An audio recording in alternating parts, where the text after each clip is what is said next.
Good afternoon, everyone. So, today we are going to start a new chapter that is reproductive system. We will revise through in the form of questions. So, let's recap that what we have done in this chapter.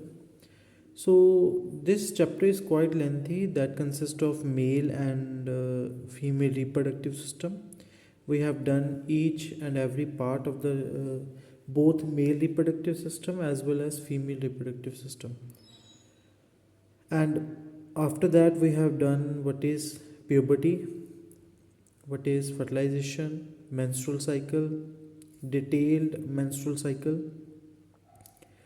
and after that, the later on processes after fertilization like pregnancy, implantation, ये सारी process हमने and at the end the twins वाले concept भी हमने किए हैं. तो ये सारे चैप्टर्स हमने जो है वो जो टॉपिक्स हैं वो इस चैप्टर के अंदर हमने स्टडी किए थे. अब उनको हमने रिवाइज करना है. So through question, so let's start with it. So first question is, mention any two functions of amniotic fluid. Now we know that amniotic fluid is a fluid which is present in amniotic sac. तो उसके function amnion जो layer होती है, embryonic layer होती है amnion, उसके around क्या होता है, फ्लूइड होता है, उसमें फ्लूइड होता है प्रेजेंट. तो उसके क्या फंक्शंस हैं, तो हमने कोई दो फंक्शंस बताने हैं उसके. So first function is it. So this fluid helps in the protection of the baby. किसी भी कोई भी मैकेनिकल इंजरी हो उससे बचाता है, कोई भी जर्क जोल्ट हो उससे जो है वो बेबी की प्रोटेक्शन करता है.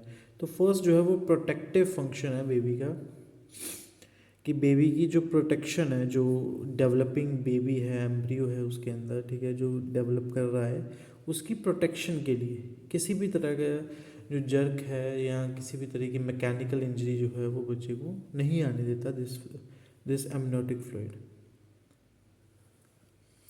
Second function of the amniotic fluid it's regulate the temperature.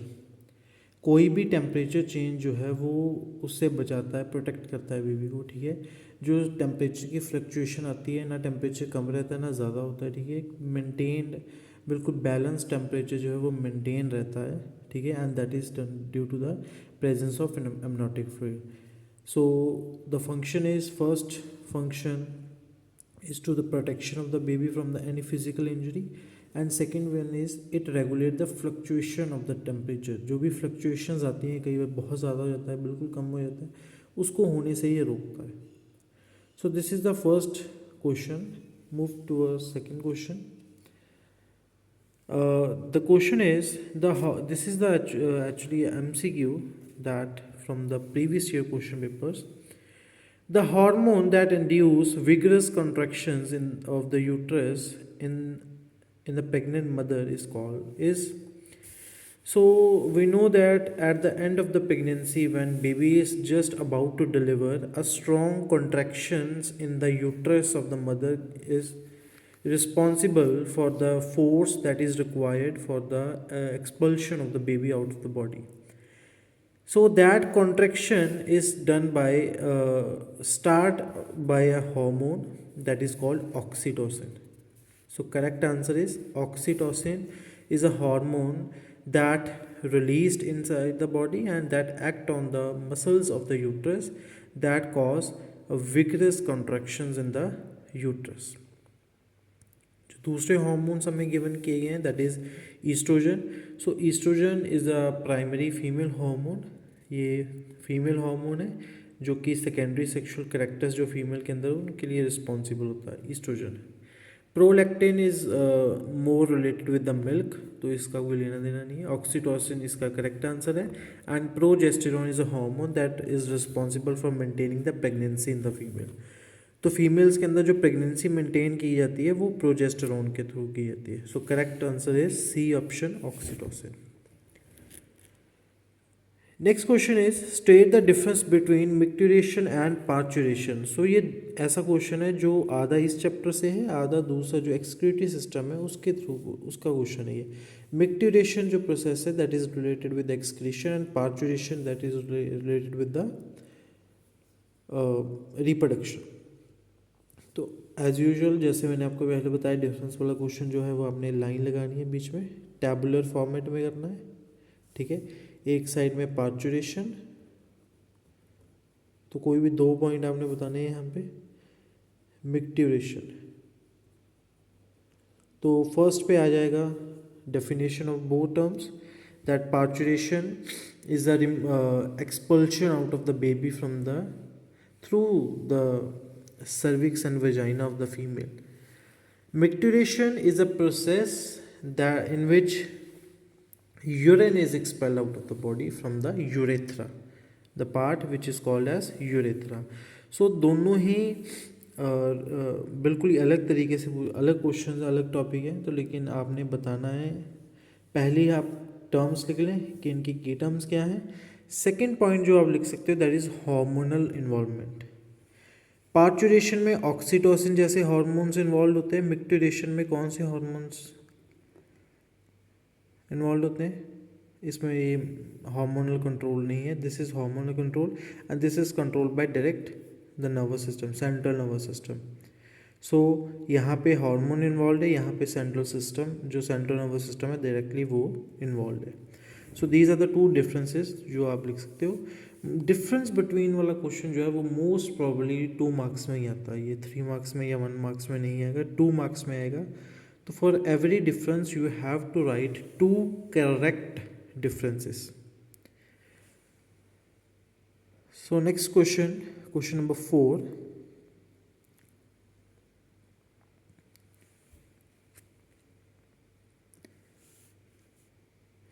Mention 2 surgical methods of contraceptions in men and women.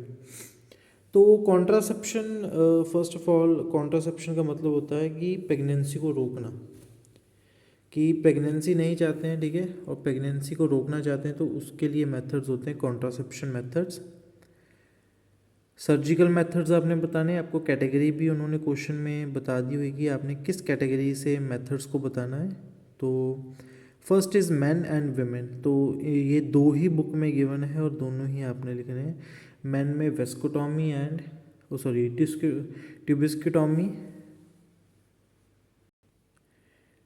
Man में देयर इज वेस्कोटॉमी जो मेंस में प्रोसीजर परफॉर्म किया जाता है, एंड फीमेल्स में जो है वो that is tubectomy.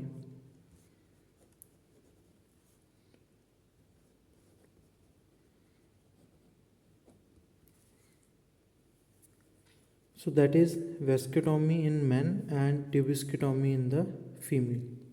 So these are the surgical procedures. इसमें वासा डिफरेंस जो है वो कट कर दिए जाते हैं और इसमें फीमेल्स में फलोपियन ट्यूब्स जो हैं उनको कट कर दिया जाता है ताकि गमीट्स जो हैं वो एक दूसरे से मिल ना पाए. सो नेक्स्ट क्वेश्चन इज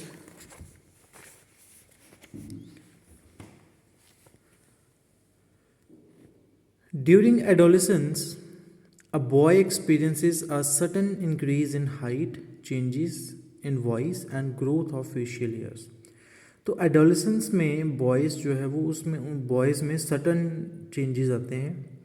कौन कौन से? कि एकदम से हाइट इंक्रीज़ होती है, वॉइस के अंदर चेंज आ जाता है, और जो फेशियल हेयर्स हैं उनमें ग्रोथ होती है फेशियल हेयर्स के अंदर. ठीक है. The role of which hormone, first question is the role of hormone which bring these changes.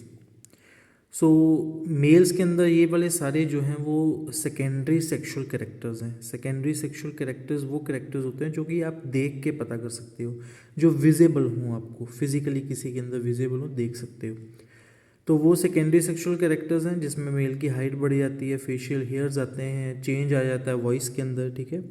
तो ये सारे जो चेंजेस हैं that is done by a hormone and the hormone responsible is testosterone. ये वही हार्मोन है जो प्यूबर्टी में रिलीज़ होता है मेल्स के अंदर, और मेल्स के अंदर जितने भी चेंजेस हैं वो लेके आता है.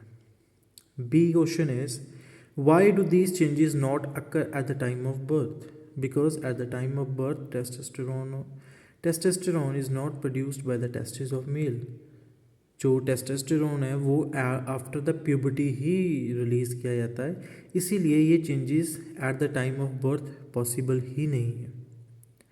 So this is question that from the hormonal changes secondary sexual characters, वहाँ से ये क्वेश्चन पूछा गया है जिसमें टेस्टोस्टेरोन के बारे में पूछा गया और ये पूछा गया कि ये चेंजेस जब eight the time of birth क्यों नहीं हो सकते हैं.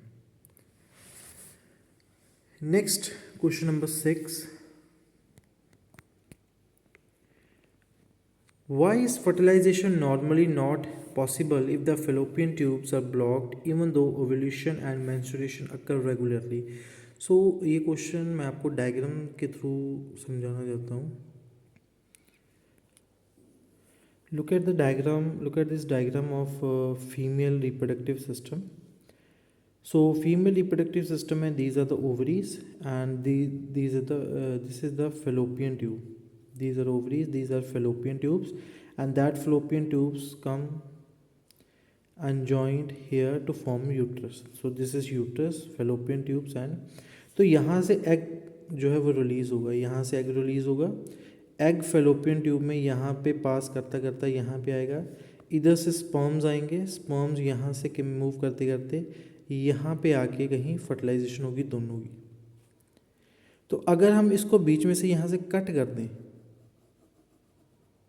ठीक है, फेलोपियन ट्यूब को, तो यहाँ से एग नहीं यहाँ पे आ पाएगा, यहाँ से स्पर्म्स जो है यहाँ पे मिल नहीं पाएंगे एट द पॉइंट. तो अगर हमने ये पार्ट ही कट कर दिया तो ओव्यूलेशन तो होती रहेगी, क्योंकि एग जो है वो हर साल जो है हर महीने जो है वो प्रोड्यूस होता रहेगा, यहाँ पे ओव्यूलेशन होती रहेगी, एग बाहर आता रहेगा, ठीक है. लेकिन और यहाँ पे जो यूट्रस है, यूट्रस की जो लाइनिंग है वो भी क्या हो जाएगी, शेड ऑफ हो जाएगी, क्योंकि फर्टिलाइजेशन तो नहीं हुई, फर्टिलाइजेशन नहीं हुई है तो प्रेगनेंसी की कोई चांसेस ही नहीं है, तो ये भी शेड ऑफ हो जाएगी. मेंस्ट्रुएशन भी होता रहेगा लेकिन फर्टिलाइजेशन कभी नहीं हो पाएगी. क्यों? क्योंकि यहाँ पे फेलोपियन ट्यूब क्या हुई है, कट कर दी गई है. And this is the surgery that is tubectomy, जिसमें फीमेल्स के अंदर जो है वो कि फीमेल्स केपेबल ही ना रहें प्रेग्नेंट होने के, इसलिए यहाँ पे सर्जरिकल मेथड्स हैं जो कॉन्ट्रासेप्टिव मेथड्स यूज़ किए जाते हैं. So this is the question. Next question is next question is, a woman has undergone surgical removal of her uterus but her ovaries are left intact. तो एक women है जिसके अंदर एक सर्जरी परफॉर्म की गई है जिसमें उनकी जो यूट्रस है उसको रिमूव कर दिया गया है, बट यूट्रस को रिमूव कर दिया गया है लेकिन उसकी जो ओवरीज हैं वो क्या हुई हैं, एज इट इज़ ही रहेगी अंदर, उनको रिमूव नहीं किया गया है, सिर्फ यूट्रस रिमूव किया गया है. सो इसके बेसिस पे फर्स्ट क्वेश्चन इन्होंने जो पूछा है, that is explain whether she will continue to show secondary sexual characters और not. Will she? Yes, because secondary sexual character is due to the presence of hormone that is released by the gonads. तो gonad यहाँ पे क्या है, ovary है, तो ovary वो hormone release करेगी जो कि सेकेंडरी सेक्सुअल कैरेक्टर्स के लिए रिस्पॉन्सिबल होगा in females. Secondary sexual characters क्या हैं फीमेल्स के अंदर, enlargement of breast, hip bone जो है वो वाइड हो जाती है, ठीक है, जो थाइज और बैक वाले एरिया पे होता है वहाँ पे फैट डेपोजिशन शुरू हो जाती है, ठीक है. तो बॉडी, फीमेल बॉडी के अंदर फैट जो डेपोजिशन है वो ज़्यादा होना शुरू हो जाता है. So these are the secondary sexual characters in the females. तो वो किसके मीन्स की इफेक्ट के अंदर होंगे, due to the hormonal effect of oestrogen. Oestrogen जो हार्मोन है वो रिलीज़ होगा और वो रिलीज़ करेगी ओवरीज. तो ओवरीज तो बॉडी के अंदर है, वो तो बाहर निकाल ही नहीं गई है, तो सेकेंडरी सेक्सुअल कैरेक्टर्स जो हैं वो कंटिन्यू रहेंगे फीमेल के अंदर. Whether she can conceive and give birth, give reason. Will she able to give birth? No, because baby की जो सारी डेवलपमेंट है वो कहाँ भी होगी, यूट्रस के अंदर होगी. तो यूट्रस तो रिमूव कर दिया गया है, तो अगर यूट्रस ही रिमूव कर दिया गया है, ठीक है, तो फिर जो डेवलपमेंट है वो नहीं हो पाएगी. डेवलपमेंट के लिए जो कंसीविंग है, जो कंसीव, जो हम यहाँ पे दो वर्ड्स लिखे गए हैं, कंसीव एंड गिव बर्थ। तो कंसीव का मतलब क्या होता है कि जो प्रेगनेंसी होती है उसमें जो फीमेल, ये मेल स्पर्म है, स्पर्म प्लस एग फीमेल का जो है, जो कि ओवरी से आ रहा है, ये आपस में दोनों मिलके जाइगोट बनाएंगे। This zygote implanted in the uterus. तो यूट्रस में इम्प्लांट होगा ये, तो जब यूट्रस ही नहीं रहेगा तो इम्प्लांटेशन कहीं पे भी नहीं होगी, तो वो ना तो कंसीव कर पाएगी, और जब कंसीविंग ही नहीं होगी तो बर्थ कहाँ से होगा। So that is the reason कि अगर यूट्रस ही रिमूव कर दिया गया तो ना वो कंसीव कर पाएगी और ना ही बर्थ दे पाएगी बच्चे को। So this is the chapter, इसमें से मैंने क्वेश्चन करवा दिए हैं। नेक्स्ट आपने होमवर्क के लिए कौन से क्वेश्चंस करने हैं वो देखिए। So this is the first question for homework. इस चैप्टर के अंदर दो बहुत ही इंपॉर्टेंट जो डायग्राम्स है वो गिवन है, जिसके बहुत ज़्यादा चांसेस होते हैं आने के। फर्स्ट है हमारे पास स्पर्म की डायग्राम और सेकंड इज़ एग डायग्राम। तो आपने इनकी वेल लेबल्ड डायग्राम जो है वो ड्रॉ करनी है होमवर्क कॉपीज़ के अंदर। डायग्राम पेंसिल से ड्रॉ करनी है और हर एक पार्ट जो है इसका अच्छे से लेबल होना चाहिए। देखो स्पर्म की जो डायग्राम है ये ज़्यादा इंपॉर्टेंट है, ये बहुत आती है, रिपीट भी हो जाती है। स्पर्म के अंदर आपने उसके फोर पार्ट जो हैं वो 4 एरियाज़ जो हैं, हेड, नेक, टेल, ये तीनों एरियाज़ अच्छे से आपने जो है वो, sorry, middle piece and tail, ये चारों के चारों एरियाज़ जो हैं वो आपने अच्छे से शो करने हैं। हेड वाले एरिया में एक्रोसोम एंड मेल न्यूक्लियस जो है वो अच्छे से आपने शो करना है। फिर मिडल पीस में माइटोकॉन्ड्रिया प्रेजेंट होते हैं एंड नेक वाले रीजन में सेंट्रियोल्स जो हैं वो प्रेजेंट होते हैं, और टेल आपने शो करनी है। तो ये डायग्राम आपने ड्रॉ करनी है। और एग के केस में भी जितनी भी लेयर्स हैं, सेल मेम्ब्रेन होगी, जोना पेलुसिडा हो गया, कोरोना रेडिएटा हो गया, ये सारी लेयर्स जो हैं आपने एग की बहुत अच्छे से शो करनी है, और डायग्राम बिल्कुल नीट एंड क्लीन जो है वो आपने ड्रॉ करके होमवर्क कॉपी पे दिखानी है। Second question for the homework is define the term menarche and menopause. So ये दोनों टर्म्स जो हैं, menarche and menopause, that is related with the menstrual cycle. Menarche is a term that is related at the age at which the menstrual cycle starts. The first menstrual cycles occurs in a female, and that is called menarche. And menopause, when after that there would be no menstrual cycles in the female. जब menopause में female में जो menopause आता है, तो तब जो menstrual cycle है वो परमानेंटली क्या होता है, स्टॉप हो जाता है at the age of 45 to 50, in between 45 to 50 menopause जो है वो आ जाता है। और मेनार्क जो है वो है कि जब प्यूबर्टी जब हिट करती है और फर्स्ट मेंस्ट्रुअल साइकिल फीमेल्स के अंदर आता है। तो ये दोनों टर्म्स आपने डिफाइन करके अच्छे से लिखनी है।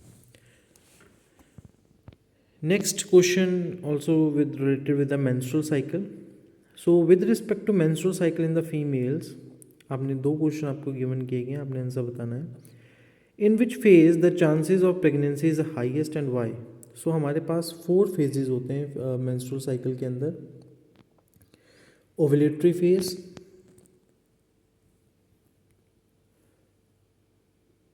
सेकेंड इज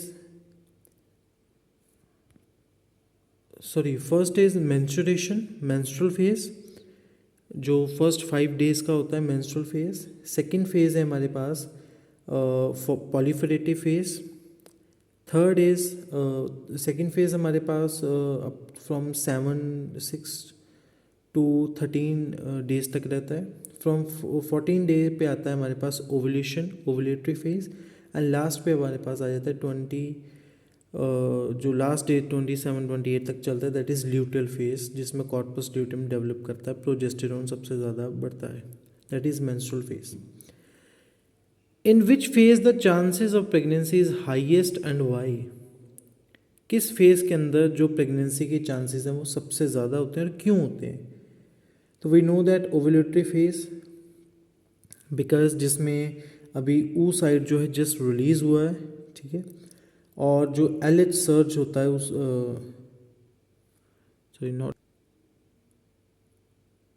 उसमें उस फेस में ओवुलेशन में क्या है कि अभी जो जस्ट oocyte है वो रिलीज़ हुआ है ओवरी से, और रिलीज़ होने के बाद हॉर्मोन्स इस लेवल पे होते हैं कि वो सारे इस कोशिश में रहते हैं कि जो फर्टिलाइजेशन है वो हो सके बहुत जल्दी से। जो ओवम है वो फेलोपियन ट्यूब में आएगा, ठीक है, उसकी कॉन्ट्रैक्शंस होंगे, उसे लेके आएंगे, और यहाँ पे सबसे ज़्यादा चांसेस हैं प्रेगनेंसी होने के। Define LH search. LH search मतलब जब सबसे ज़्यादा एलएच प्रोड्यूस होता है, ल्यूटिलाइजिंग हार्मोन, और किसकी वजह से होता है, कौन सा हार्मोन रिस्पॉन्सिबल होता है, luteinising hormone released by the pituitary. So these are the questions, 3 questions for homework. Diagrams, 2 diagrams हैं, 2 टर्म्स हमें दी गई हैं, और this is the application based question जो आपको गिवन किया गया है यहाँ पे। क्वेश्चंस होमवर्क कॉपी भी करने हैं, सारे नोट्स ये वाले जो क्वेश्चन है पीछे हमने किए हैं ये सारे के सारे आपने अपनी क्लास बुक कॉपी भी इसका रिकॉर्ड मेंटेन करना है। Thank you very much.